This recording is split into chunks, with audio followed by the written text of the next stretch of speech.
Baybayog Alcala.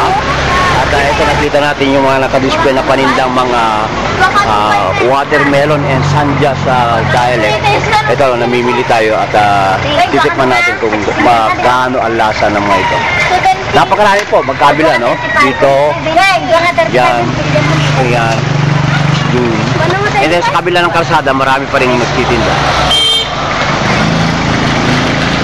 At marami rin sasakyan pumaparada rito para bumili ng watermelon. Okay, yung dalawa sa akin, ha? Ang maganda.